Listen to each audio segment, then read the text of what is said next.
statement, and I give the floor now to the representative of China. Thank you, President. I thank you for convening this emergency open meeting. I also thank Secretary General Guterres for his statement, and ASD Liancha and Director General Grossi for their briefings.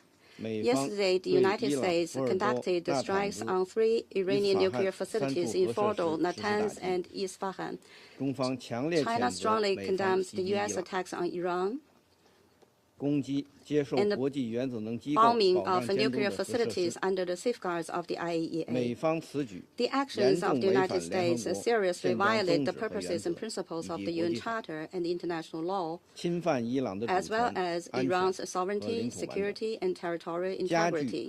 It has exacerbated tensions in the Middle East and dealt a heavy blow to the international nuclear non-proliferation regime. The international community must uphold justice and make concrete efforts to cool down the situation and restore peace and stability. In this connection, I wish to put forward 4 appeals. First, we call for an immediate ceasefire and ending the hostilities. In the context of the abrupt escalation of tensions in the Middle East, China is deeply concerned about the risk of the situation getting out of control. The parties to the conflict, Israel in particular, should reach an immediate ceasefire to prevent a spiraling escalation and to resolutely avoid the spillover of the war. The parties concerned should abide by international law, curb the impulse to use force, and avoid exacerbating conflicts and adding fuel to the fire. Second, we call for effective protection of civilians. The ultimate victims of all conflicts are the innocent people. China is deeply saddened by the large number of civilian casualties caused by the conflict. Civilians and civilian facilities must not become targets of military operations. And the bottom line of international humanitarian law must not be breached.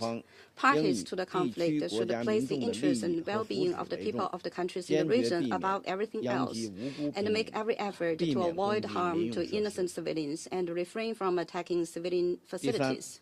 Third, we call for commitment to dialogue and negotiation. Peace in the Middle East cannot be achieved by the use of force. Dialogue and negotiation are the fundamental way out. At present, diplomatic means to address the Iranian nuclear issue haven't been exhausted, and there's still hope for a peaceful solution. Parties should stay firmly committed to the political settlement of the Iranian nuclear issue and work to bring it back onto the track of a political solution through dialogue and negotiation, with a view to reaching an agreement acceptable to all parties. Fourth, we call for swift actions by the Security Council. The Security Council has the primary responsibility for the maintenance of international peace and security, and cannot stand idly by in the face of a major crisis.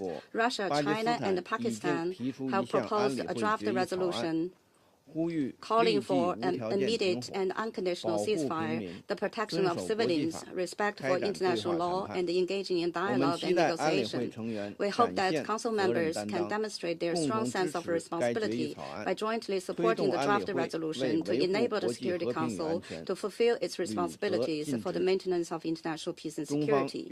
China stands ready to work with the international community to foster synergy, uphold justice, and make unremitting efforts to restore peace and stability in the Middle East. Thank you, President.